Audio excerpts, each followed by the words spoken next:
নানামুখী জটিলতায় এবছর চট্টগ্রাম বন্দরের বে টার্মিনালের কাজ শুরু হচ্ছে না, যে কারণে এবছর দৃশ্যমান কোনো অবকাঠামো তৈরি হবে না। তবে বিশ্বব্যাংকের 650 মিলিয়ন মার্কিন ডলারের ঋণ ছাড় হওয়ায় আগামী বছরের জুন মাসের মধ্যে অবকাঠামো নির্মাণ শুরু হবে বলে আশাবাদ জানিয়েছেন চট্টগ্রাম বন্দর কর্তৃপক্ষ।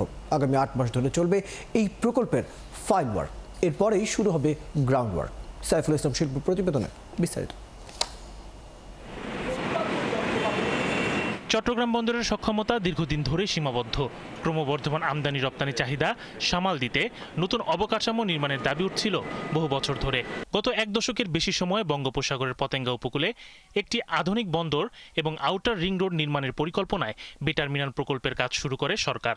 তবে নানা জটিলতায় বারবার পেছায় বে টার্মিনাল নির্মাণ। প্রথম পর্যায়ে 2026 সালে অপারেশনে যাওয়ার কথা থাকলেও তা সম্ভব হয়নি। নায়াসিনামাইড ও স্যালিসাইলিক সমৃদ্ধ লিলি ফেস ওয়াশ, যা ফেসের ডেড স্কিন সেল দূর করে দেয় দ্বিগুণ ফাস্টার ব্রাইটেনিং। যখন আমরা স্টাডি করেছিলাম তখন মাতারবাড়ি কেসটাও ছিল না, এবং ওই জায়গায় বে টার্মিনাল যেখানে হচ্ছে সেখানে এই মেরিন ড্রাইভটাও ছিল না।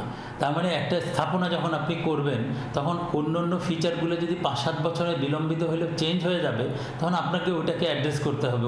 ওর আর্থসামাজিক সোশ্যাল ইম্প্যাক্ট, ওর ইকোনমিক ইম্প্যাক্ট, এনভায়রনমেন্টাল ইম্প্যাক্ট আবার অ্যাসেস করতে হবে।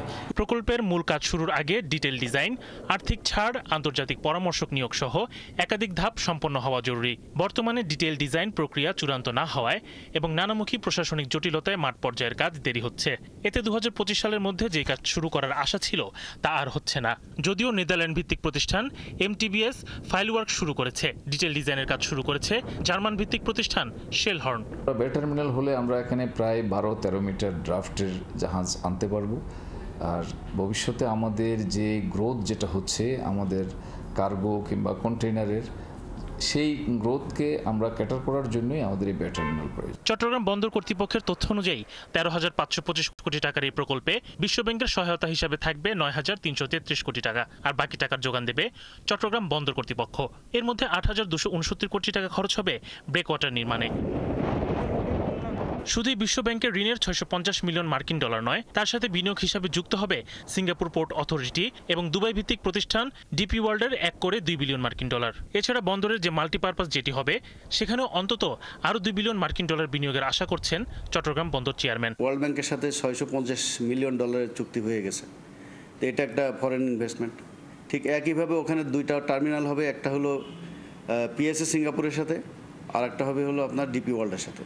সেখানেও তারা ধরেন 1 বিলিয়ন ডলারের উপরে ইনভেস্টমেন্ট করবে, তো ওখানে আরও 2 বিলিয়ন ডলার। এরপর ওখানে আমাদের যে মাল্টিপারপাস টার্মিনাল যেটা হবে সেখানে প্রায় 2 বিলিয়ন ডলারের মতো হবে, মানে ইনভেস্টমেন্ট হবে। তো সেখানে প্রায় 4 বিলিয়ন ডলারের মতো ইনভেস্টমেন্ট আসবে বে টার্মিনাল। পরিকল্পনা অনুযায়ী আগামী 2026 সালের জুন মাসে জেটি টার্মিনাল ইয়ার্ড সহ অন্যান্য স্থাপনা তৈরির কাজ শুরু হলে 2030 সালে অপারেশনে যাবে আধুনিক এই বন্দর। শরীফ আজাদ প্রীতম, 71।